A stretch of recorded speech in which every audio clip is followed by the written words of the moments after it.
नमस्कार, कान्तिपुर समाचारमा स्वागत छ। सुरु गरौं अहिलेका मुख्य समाचारबाट। कोभिड संक्रमित र मृतकको संख्या फेरि बढ्यो। 214 जनाको मृत्यु, 9000 बिरामी थपिए। काठमाडौँ उपत्यकामा 3000 बढी। एमाले विवाद र जसपाको माग सम्बोधन नहुन्जेल प्रधानमन्त्री ओलीलाई विश्वासको मत पाउन कठिन। नीति तथा कार्यक्रम र बजेट समेत अन्योलमा। शेयर बजारमा ब्याङ्कहरूको आक्रामक लगानी। 9 महिनामा 82% बढीले कर्जा विस्तार। शेयर कर्जा 1 खर्ब नजिक। कोभिड महामारीका बीच भारतमा विनाशकारी आँधी। 6 जनाको मृत्यु, 1.5 लाखलाई सुरक्षित स्थानमा सारियो। र टोकियो ओलम्पिकमा पौडी र एथलेटिक्सका 3 जनाको सहभागिता निश्चित। बाँकी वाइल्ड कार्डका लागि 12 खेलाडीको भने टुङ्गो भएन।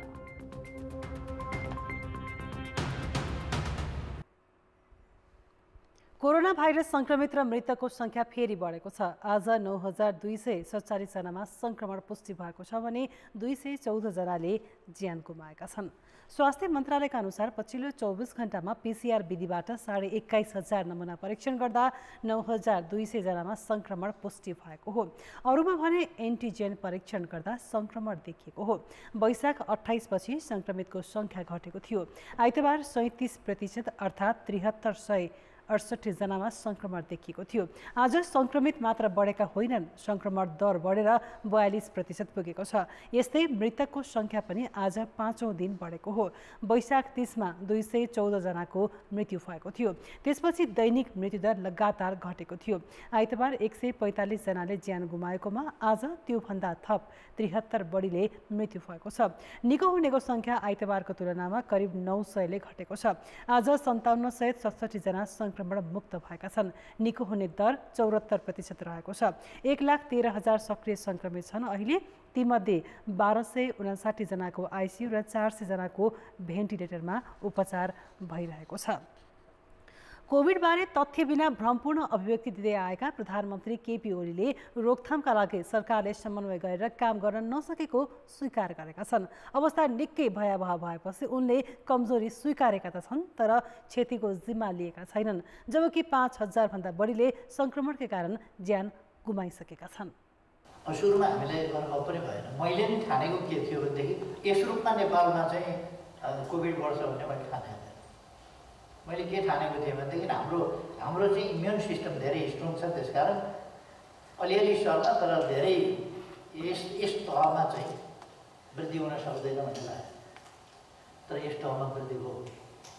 सामान्य इम्युन सिस्टमले पनि यसलाई रेस्ट गर्न सक्दो रहेछ। यद्यपि इम्युन सिस्टमको काम छैन भने त्यो जति मात्रामा मान्छे रिभाइभ भएका छन् त्यसमा पनि इम्युन सिस्टमको अवश्य नै भूमिका हुन्छ।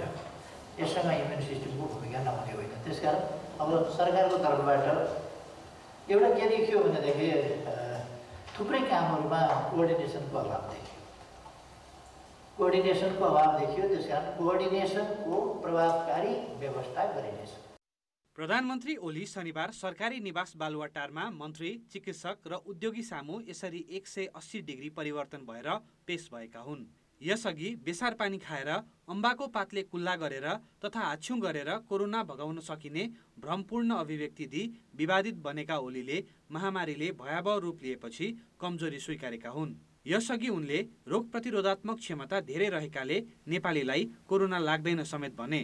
1 वर्षपछि गल्ती स्वीकार्नु सकारात्मक हो, तर संक्रमण बढाउन प्रधानमन्त्रीको भ्रमपूर्ण अभिव्यक्तिको पनि भूमिका छ। उनको विवादास्पद अभिव्यक्तिपछि बेसार पानी खाएर कोरोना लाग्दैन भन्ने सन्देश त गयो नै। सरकारी निकायले पनि समन्वय गरी प्रभावकारी काम गरेनन्।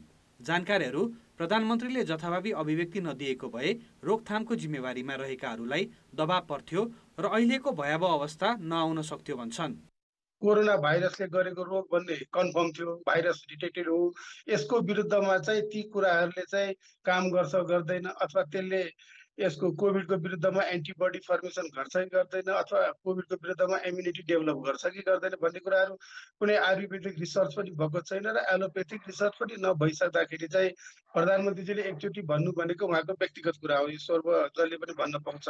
तर यो कुरो चाहिँ राम्रो होइन, यो ठिक होइन भन्ने कुरो उहाँलाई सुनाउनु पर्ने व्यक्तिहरूले पनि यस म्यान भएर अर्थात् भनौँ न मूर्ख साथी भएर चाहिँ उहाँलाई बेलैमा जानकारी नगराएको हुनाले चाहिँ देशको प्रधानमन्त्री जस्तोले पछि आएर 1-1.5 वर्षपछि मैले चाहिँ गल्ती अथवा भनौँ न त्यो चाहिँ नहुँदो रहेछ, त्यसबाट चाहिँ इम्युनिटी पावर भन्ने स्वीकार्नु स्थिति आउँदैन थियो पनि होला। आज कोरोनाका कारण 5200 भन्दा बढीले ज्यान गुमाइसकेका छन्।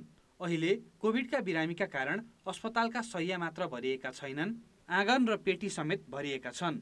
अक्सिजन नपाएर बिरामीले ज्यान गुमाइरहेका छन्। प्रमुख कार्यकारीले नै प्राथमिकता दिनुको साटो हेलचेक्राइ गरेकाले पर्याप्त समय पाएर पनि आवश्यक मात्रामा अक्सिजन, शय्या, आइसियु र भेन्टिलेटरको अभाव भई धेरै मानवीय क्षति भएको हो। नेतृत्वदायी भूमिकामा रहेको हाम्रो यो केन्द्रीय कमान्डबाट चाहिँ त्यसलाई महत्त्व नदिएको कारणले समुदायमा महामारी प्रशस्त फैलिन पायो र त्यसपछि त्यो समुदायमा यसरी फैलेको कारणले अनि अस्पतालहरूले धान्न नसक्ने गरी सिकिस्त हुने बिरामीहरूको सङ्ख्या बढ्यो, अक्सिजनको अभाव भयो, आइसियुको बेड नपाएको, यो सबै चाहिँ त्यो समुदायमा फैलिदिएको कारणले त्यसलाई चाहिँ राज्यले एक हिसाबले पहिले नै यस्तो स्थिति आउँछ भन्ने बुझेर रोकथाम गर्न सक्थ्यो, त्यो नगरेकै हो। प्रधानमन्त्रीले संक्रमण रोकथामका लागि प्रभावकारी काम गर्न नसकेको स्वीकार गरेसँगै सरकारी कमजोरीका कारण भएको मानवीय क्षतिको जिम्मा कसले लिन्छ भन्ने प्रश्न उठेको छ। कान्तिपुर समाचारका लागि कृपाल गौतम, काठमाडौँ। सरकारका वा पार्टीको नेतृत्व तहको जस्तासुकै गतिविधिमा पनि आम कार्यकर्ताले जय जयकार गर्ने प्रवृत्ति छ। गल्ती गरिरहने र आम नागरिक त्यसको विपक्षमा उभिँदा पनि नेतृत्वमाथि प्रश्न गर्ने आँट पार्टीभित्रबाट हुँदैन। त्यसको असर राजनीतिक नेतृत्वमा आफूहरूले गर्दा पनि हुन्छ भन्ने पर्दै गएको छ र सरकारहरू डेलिभर गर्नबाट चुकिरहेका छन् भन्ने परेन। यसले राजनीतिक क्षेत्रलाई थप विकृत र अस्थिर बनाएको छ। प्रधानमन्त्री केपी शर्मा ओलीले शुक्रबार शपथ लिँदा राष्ट्रपतिलाई त्यो पर्दैन भन्दै निर्देश गरे। यो प्रकरण बाहिर आएपछि विषयका जानकारहरूले यसलाई गम्भीर भनेर टिप्पणी गरिरहेका बेला कार्यकर्ताहरू भने खुलेरै बचाउमा उत्रिए। प्रतिनिधि सभाको विघटनलाई अदालतले असंवैधानिक भनिसक्दा पनि उनीहरू अझै पनि त्यो निर्णय सही थियो भन्दै ढिपी गरिरहेका छन्। सत्तारूढ दलमा मात्रै होइन, प्रतिपक्षले समेत आफ्ना नेताहरूका नीति र गतिविधिमाथि कहिले प्रश्न गरेनन्। परिणाममा त राजनैतिक अनैतिकता र अलोकतान्त्रिक चरित्रले प्रशय पाएको छ। ताजा सन्दर्भ लिउँ, अक्सिजन नपाएर बिरामी छटपटाइरहेका छन्, तर विदेशबाट सहयोग स्वरूप आएका अक्सिजन सिलिन्डर कब्जा गर्न सांसदहरूबीच हानथाप छ। तर उनीहरूको यो गतिविधिबारे कुनै कार्यकर्ता प्रश्न उठाउँदैनन्, जबकि लोकतन्त्र भनेकै प्रश्न गर्ने र उत्तरदायी बनाउने प्रणाली हो। आफ्नो पक्षले गरेको जसुकै गल्ती छ भने पनि त्यसलाई ठिक देख्ने, अर्को पक्षले राम्रो गर्यो भने पनि त्यो चाहिँ एकदम बेठिक देख्ने, यो किसिमको जुन किसिमको प्रवृत्ति, जुन किसिमको एउटा चाहिँ भनौँ न दास प्रवृत्ति भन्छु म यसलाई, त्यस्तो खालको फलोवर्सहरूको चाहिँ जसरी बढिराखेको छ, यो चाहिँ प्रजातन्त्रको निमित्त एउटा राम्रो एउटा चाहिँ इन्डिकेटर होइन। यस्तो खालको नागरिकले जबसम्म सत्य र असत्यलाई ठिकसँग बोल्न सक्दैनन् तबसम्म ती व्यवहारहरूले, नागरिकका ती व्यवहारले के गर्छन् भन्दाखेरि त्यो पात्रहरूको प्रवृत्तिलाई अझ प्रोत्साहित गरिदिन्छ। राजनैतिक दलहरूले निर्वाचन प्रयोजनका लागि कागजमा लोकप्रिय कार्यक्रमहरू सहित सार्वजनिक प्रतिबद्धता पनि जनाउँछन्, तर उनीहरूले त्यसलाई कार्यान्वयनमा लैजानुपर्छ भन्ने ठान्दैनन्। जे गर्दा पनि राजनीतिक पंक्ति पछाडि लागिहाल्छ भन्ने प्रवृत्ति यसका लागि जिम्मेवार छ। पार्टीभित्रको आन्तरिक लोकतन्त्र कमजोर भएकाले नेतृत्वको चाकडी गरेर अगाडि बढ्ने प्रवृत्ति झन् झ्यागिएको छ। हाम्रो राजनीतिक पार्टीहरू कतिको लोकतान्त्रिक छ, पार्टीहरूले यस्तो खालको नेतृत्वलाई तपाईको कार्यकर्ताले चुनौती दिनुपर्छ, कार्यकर्ताले तपाईको नेतृत्वलाई एकाउन्टेबल बनाउनुपर्छ, जवाबदेही बनाउनुपर्छ भन्ने खालको राजनीतिक संस्कार कहाँ छ हामी कहाँ?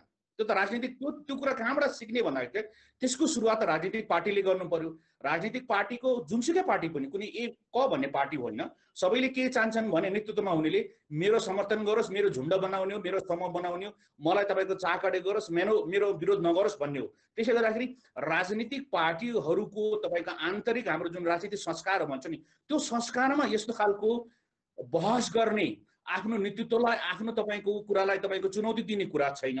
नेतृत्वलाई जवाफदेही बनाउने जिम्मा कार्यकर्ता तहको हो र त्यसको महत्त्वपूर्ण औजार भनेकै उनीहरूलाई प्रश्न गर्ने नै हो। अब पनि प्रश्न नगर्ने हो भने दूषित राजनीतिलाई कहिल्यै पनि सङ्लो बनाउन सकिँदैन। कान्तिपुर समाचारका लागि दीपक आचार्य, काठमाडौँ। जेठको पहिलो साताभित्र विश्वासको मत लिने प्रधानमन्त्री केपी शर्मा ओलीको तयारीमा धक्का लाग्ने देखिएको छ। सत्ता समीकरणमा निर्णायक मानिएको जनता समाजवादी पार्टीको महन्त ठाकुर समूहले माग सम्बोधन नभएसम्म मत नदिने भनिरहेकाले तत्काल विश्वासको मत पुर्याउन कठिन देखिएको हो। आफ्नै पार्टीभित्रको आन्तरिक विवाद मिलाउन लागेका ओलीलाई जसपाले समर्थन नगरे विश्वासको मत पुग्ने छैन भने सरकार निर्माणको अर्को प्रक्रिया सुरु हुनेछ। वैशाख 31 गते तेस्रो कार्यकालका लागि प्रधानमन्त्रीको शपथ लिएका एमाले अध्यक्ष ओलीले जेठको पहिलो साताभित्र विश्वासको मत लिने तयारी गरेका थिए। पार्टी निर्णयप्रति विमति जनाउँदै वैशाख 27 गते सरकारलाई विश्वासको मत समेत नदिएको वरिष्ठ नेता माधव नेपाल समूहलाई साथमा लिन सफल देखिए पनि सरकार टिकाउने संख्या पुर्याउन चुनौतीपूर्ण छ। सत्ता समीकरणमा निर्णायक मानिएको जसपाको ठाकुर समूहका 15 जना सांसदले समर्थन नगर्दासम्म विश्वासको मतका लागि आवश्यक संख्या पुग्ने देखिँदैन। वैशाख 27 को मतदानमा जसपाको ठाकुर समूहका 15 जना सांसद तटस्थ बसेका थिए। आफ्नो समूहले राखेका सीमित माग सम्बोधन भए पनि मुख्य माग सम्बोधनमा अझै प्रगति नभएकाले सरकारलाई विश्वासको मत दिइहाल्ने निष्कर्षमा जसपाको ठाकुर समूह पुगेको छैन। देशमा निर्वाचन हुन्छ भने होस्, देशमा तपाईलाई सरकार निर्माण हुँदैन भने नहोस्, देशमा कोही प्रधानमन्त्री बनोस् कोही नबनोस्, कसैको तुष्टि पुरा होस् कसैको तुष्टि पुरा नहोस्, तर हामी यी सरकारी दायित्व पुरा गर्नमा, सरकार निर्माणको दायित्व पुरा गर्नमा व्यस्त भएर त्यो लाल आयोगको प्रतिवेदन सार्वजनिकीकरण सम्बन्धी दायित्वलाई बिर्सिन सक्दैनौँ, त्यो रेशम चौधरीको रिहाई सम्बन्धी दायित्वीकरणलाई बिर्सन सक्दैनौँ, त्यो संविधान संशोधन सम्बन्धी दायित्वीकरणलाई बिर्सन सक्दैनौँ, त्यो हाम्रा साथीमाथि लगाइएका झुट्टा मुद्दाहरू खारेजी सम्बन्धी दायित्वीकरणलाई बिर्सिन सक्दैनौँ। ओली भने प्रधानमन्त्रीमा नियुक्त भएको 30 दिनभित्र विश्वासको मत लिनै पर्ने संवैधानिक दायित्वका बीच उभिएका छन् भने जेठ 15 मा संसदमा बजेट प्रस्तुत गर्नुपर्ने संवैधानिक बाध्यता पनि उनलाई छ। अहिलेसम्म अल्पमतमै रहेका कारण संसदमा सहजै बजेट प्रस्तुत भएर पारित हुने अवस्था छैन। यसकारण जतिसक्दो छिटो विश्वासको मत लिनुपर्ने अवस्था छ। पार्टीभित्र असन्तुष्ट समूह सहमतिमा आइ नसकेको र जसपाले समेत सरकारलाई समर्थन गरिहाल्ने सुनिश्चितता नभएकाले सरकारको भविष्य अनिश्चयमै छ। हिजो त 28 जना हाम्रै पार्टीका माननीय सांसदहरूले पनि भोट दिनु भएन, बाहिर बस्नुभयो, यो गम्भीर त्रुटि गर्नुभयो। अब सम्भवतः त्यस्तो अवस्था नआउला। जहाँसम्म अन्य राजनीतिक दल जसपा समेत अन्य राजनीतिक दललाई पनि हाम्रो विनम्रतापूर्वक अनुरोध के छ भने विश्वास मत दिनुस् र नेपालको 7 साल पछि लगातार 5 वर्ष सरकार कहिले चल्न दिया छैन, यो बेलामा चलाऊ, कमी कमजोरीको आलोचना गरौँ। सपाको उपेन्द्र यादव र बाबुराम भट्टराई नेतृत्वको समूहले भने यसअघि नै ओली सरकारको विपक्षमा उभिने निर्णय गरिसकेको छ। सरकारले 30 दिनभित्र विश्वासको मत प्राप्त गर्न नसके संवैधानिक व्यवस्था अनुसार अर्को सरकार निर्माणको अन्तिम विकल्प खुल्ला हुनेछ। कान्तिपुर समाचारका लागि बाबुराम तिमिल सिन्हा, काठमाडौँ। संविधान अनुसार जेठ 15 मा बजेट ल्याउनु पर्छ। त्यसको 15 दिन अघि बजेटको सिद्धान्त र प्राथमिकता संसदमा प्रस्तुत हुनुपर्ने कानुनी व्यवस्था छ। तर यसपालि संसदमा पूर्व बजेट छलफल कहिले हुन्छ भन्ने अन्यल त रहेको छ कि विश्वासको मत पुग्ने पक्का नभएकाले सरकारले संसदको अधिवेशन नबोलाई अध्यादेशबाट बजेट ल्याउने त होइन भन्ने आशंका पनि छ। गत आर्थिक वर्ष संसदमा वैशाख 30 मा पूर्व बजेट छलफल सकिएको थियो। जेठ 2 गते सरकारले सदनमा नीति तथा कार्यक्रम प्रस्तुत गरेको थियो। तर यसपालि सरकारले संसदमा बजेटको सिद्धान्त र प्राथमिकता अनि नीति तथा कार्यक्रमको पेश गर्ने सुरसारै गरेको छैन।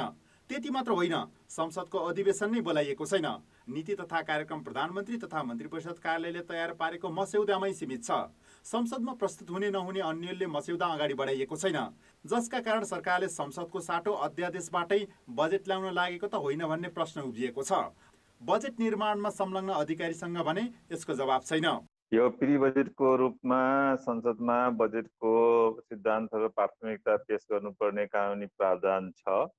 त्यो पनि अर्थ मन्त्रालयले ड्राफ्ट गरिसकेको स्थिति छ। त्यस्तै अब जेठ 15 गते आउने फुल बजेटको लागि पनि काम रफ्तारमा भइरहेको छ र त्यसको लागि पनि ड्राफ्ट गर्ने अरू सबै त्यसका बजेटका विभिन्नसँग सम्बन्धित कुराहरूको लागि काम भइरहेको छ। सिद्धान्त र प्राथमिकतामाथि संसदमा हुने छलफललाई आधार बनाएर बजेट ल्याउने प्रयोजनका लागि कानुनमै पूर्व बजेट छलफलको व्यवस्था गरिएको हो।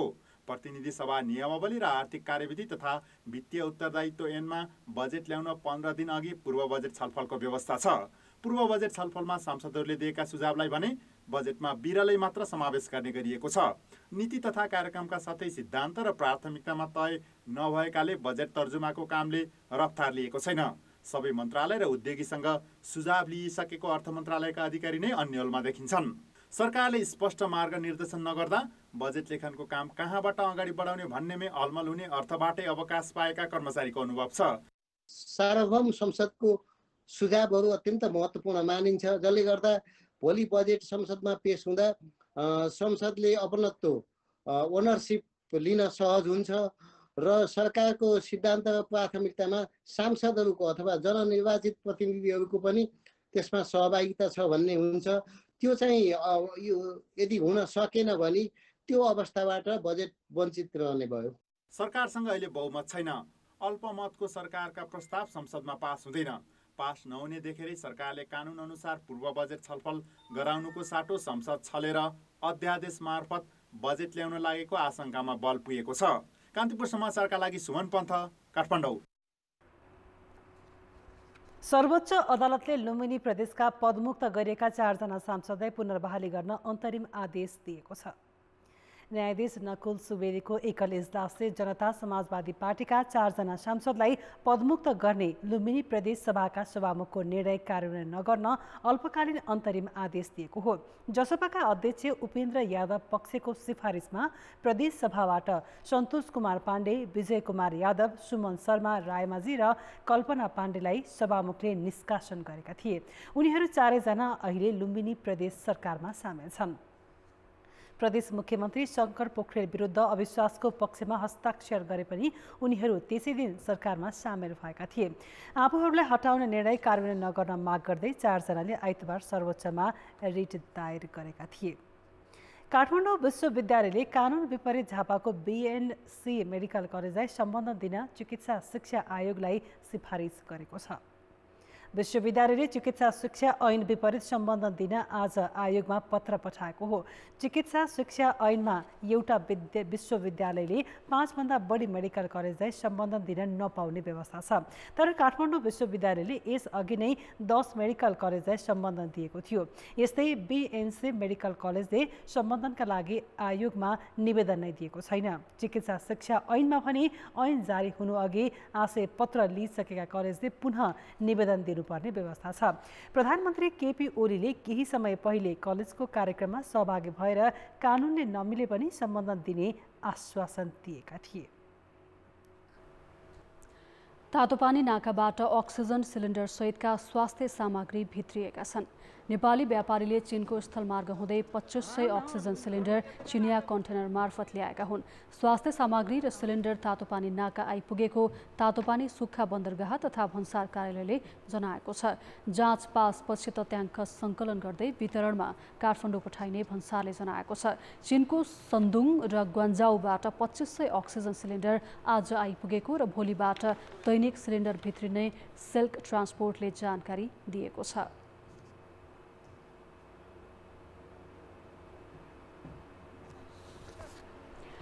आज जेठ 3 2050 साल जेठ 3 गते नेकपा एमालेका तत्कालीन महासचिव मदन भण्डारी र संगठन विभाग प्रमुख जीवराज आश्रितको निधन भएको थियो।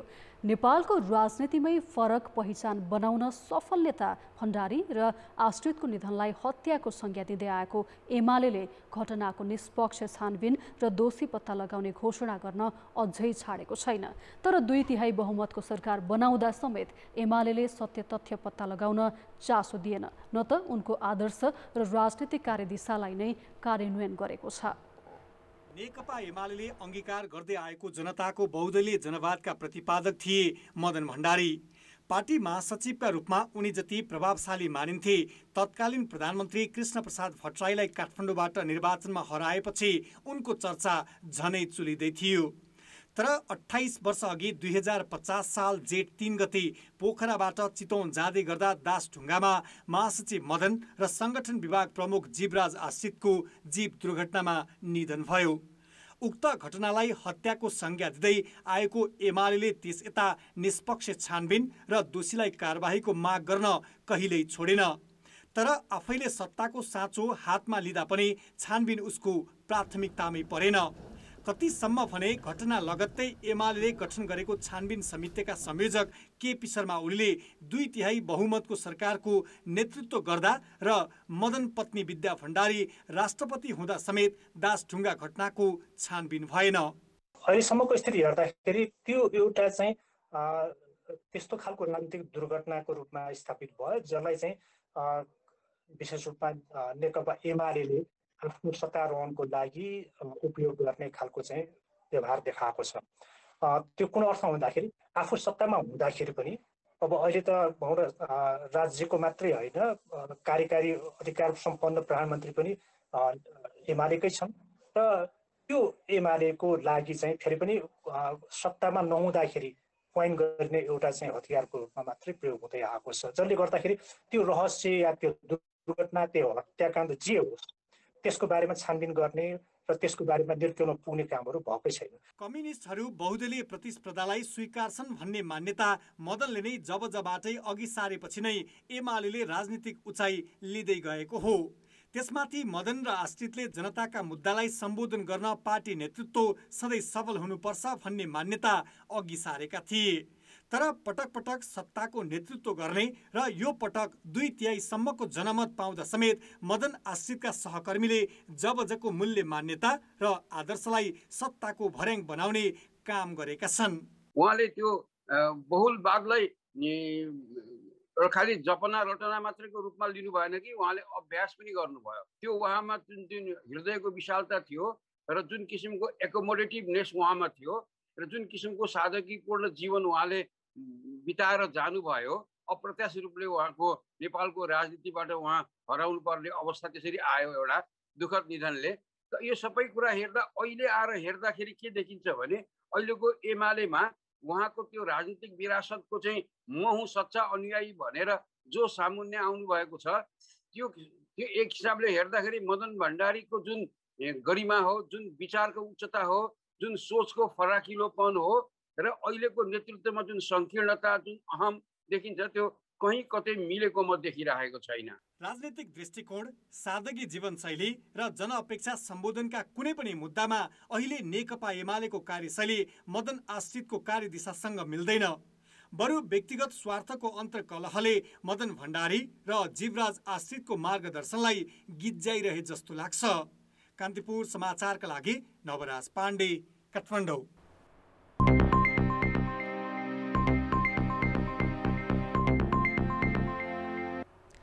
कोभिडले लगानीका अन्य क्षेत्र प्रभावित भएपछि बैंक तथा वित्तीय संस्थाले शेयर बजारमा आक्रामक रूपमा कर्जा विस्तार गरेका छन्। चालु आर्थिक वर्ष 9 महिनामै 41 अर्ब प्रवाह भएपछि शेयर कर्जाको आकार 1 खर्ब नजिक पुगेको छ। शेयर कर्जा 9 महिनामा 82% बढेको हो। निषेधाज्ञाकै अवस्थामा शेयर बजारमा आइतबार 10 अर्ब 41 करोड र सोमबार 9 अर्ब 57 करोड रुपियाँ भन्दा बढीको कारोबार भयो। त्यसो त शेयर कारोबार बढेको अहिले मात्र होइन, चालु आर्थिक वर्षको सुरुदेखि नै बजारमा लगानी बढेको हो। कोभिडले एकातिर अन्य क्षेत्रबाट लगानीको धेरै माग भएन भने व्यवसायले बैंकमा रकम जम्मा गरेपछि निक्षेप बढ्यो।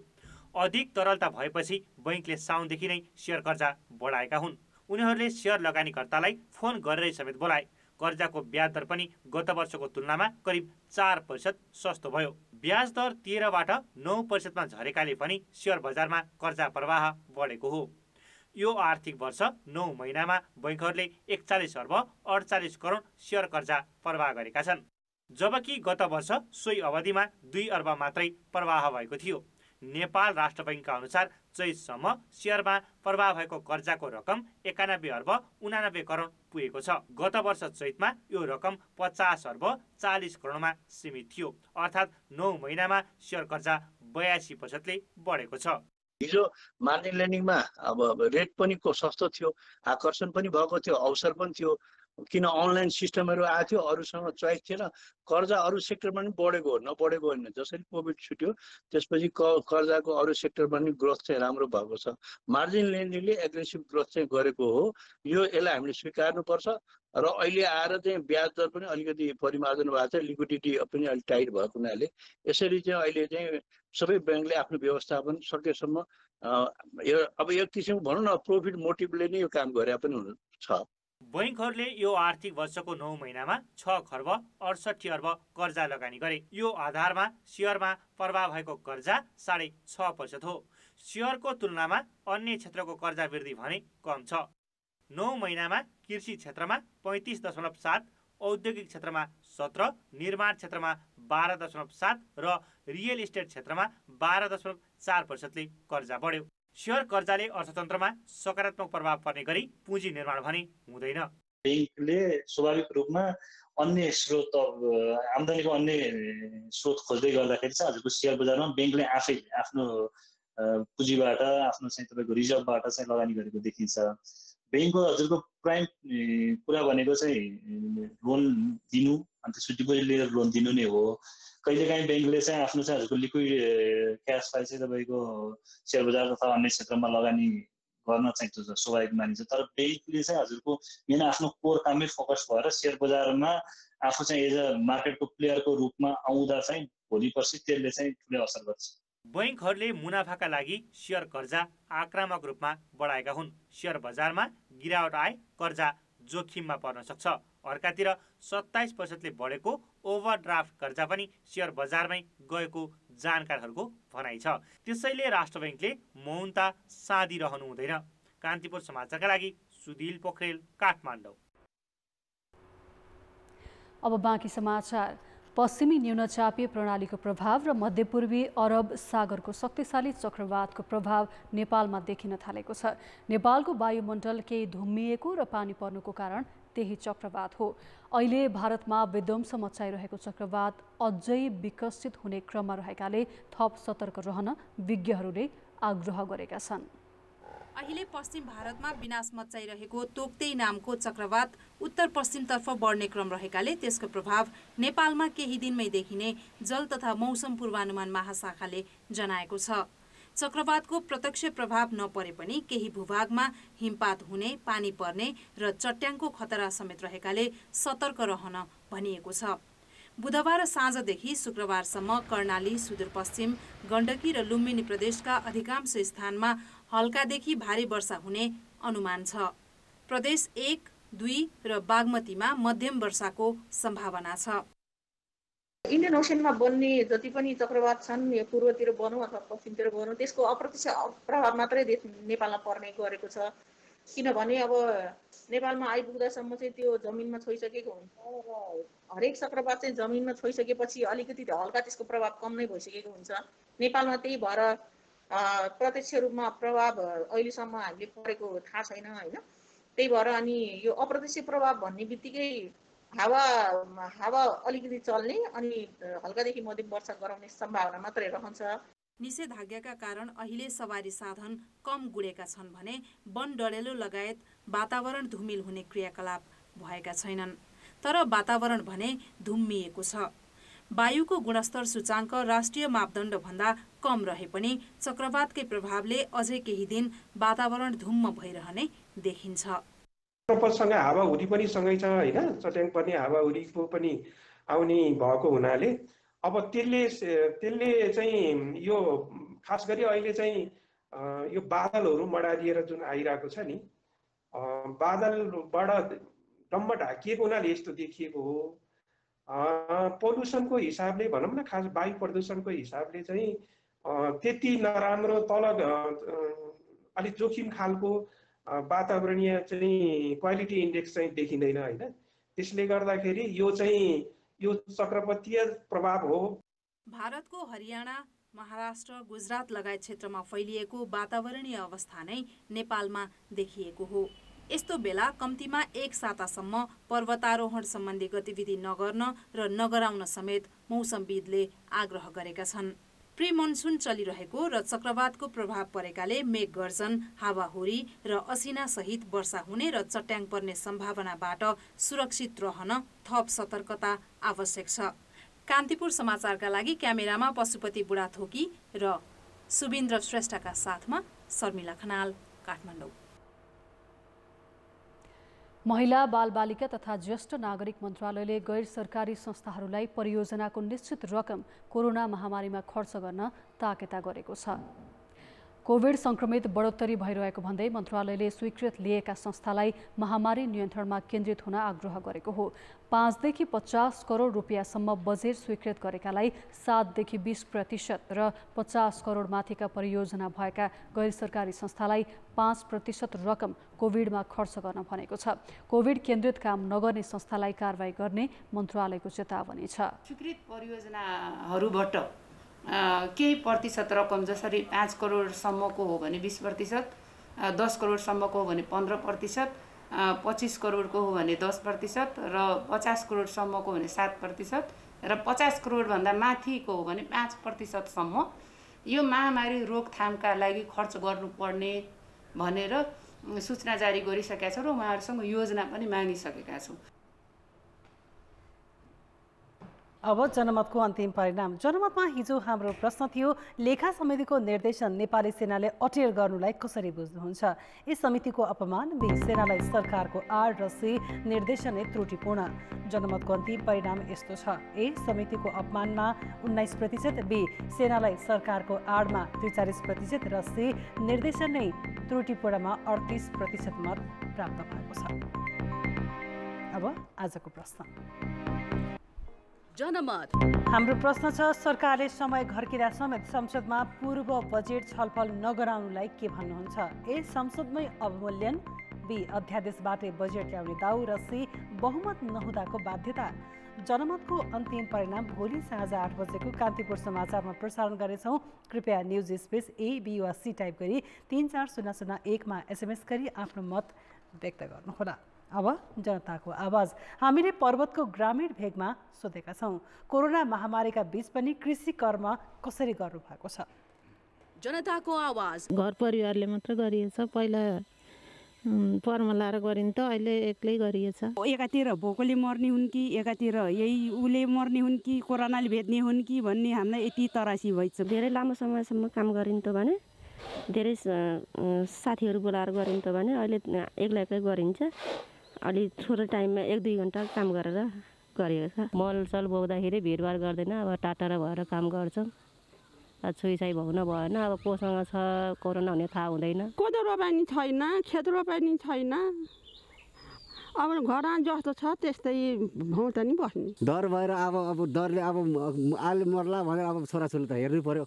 छोराछोरीको अब लागि त धुर्नै पर्यो, पेटको लागि धुर्नै पर्यो। खेतीपातीभित्रै यसो खुट्टा तान्न अर्न निक्ले पनि खेतीपातीभित्रैतिर निक्लने, अर्म पर्म गर्ने, सँगी साथी भेट जम्मा नहुने। सुरक्षा अब रहने, बाहिर त्यति लापरवाही नहिँड्ने होइन, अब प्रहरी अनुसारको त्यो उसमा बस्ने, कन्ट्रोलमा बस्ने। न्यून मात्रामा कामदारहरू खटाएर अब अलिकति सुरक्षाको हिसाबले, सुरक्षा आफ्नो प्रक्रिया त्यही अनुसारले हामीले गरेका छौँ।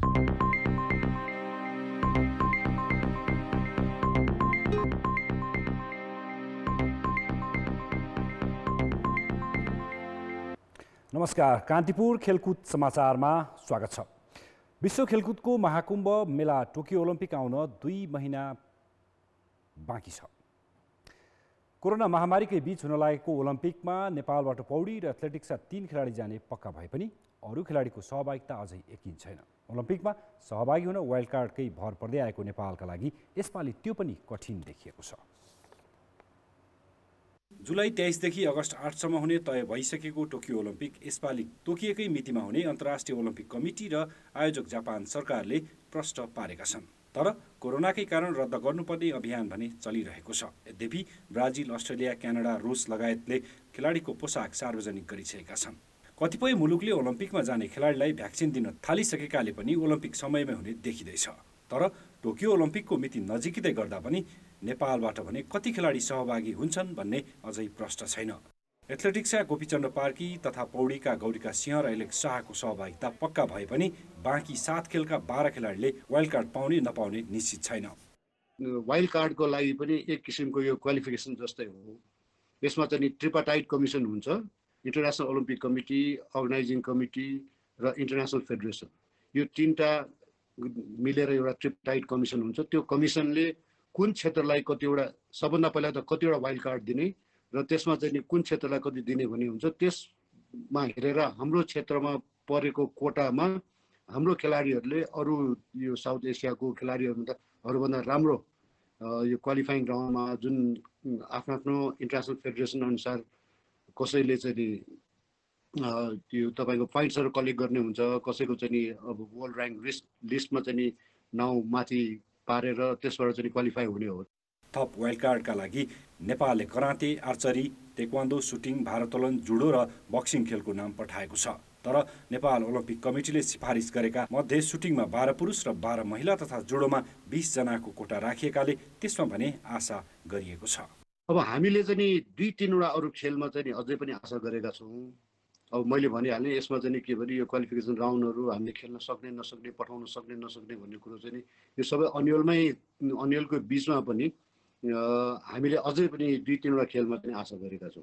वाइल्ड कार्डको आशामा नेपाली खेलाडीले ओलम्पिक सोलिडारिटी कोर्समा रहेर अहिले पनि प्रशिक्षण गरिरहेका छन्। तर टोकियो ओलम्पिक खेल्न पाइनेमा उनी अझै पनि निश्चिन्त छैनन्।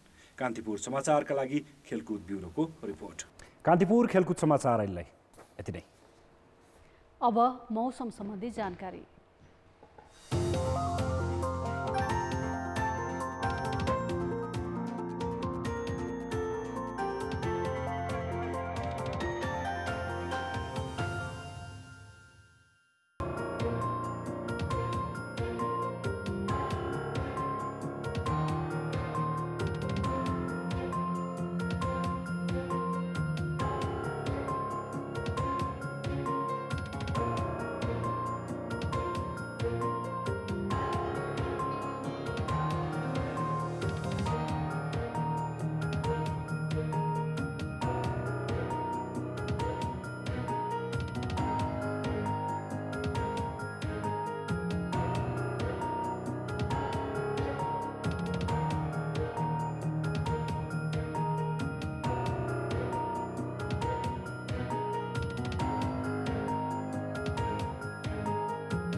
कान्तिपुर समाचार अहिलेलाई सकियो। कान्तिपुर टेलिभिजन हेर्दै गर्नुहोला।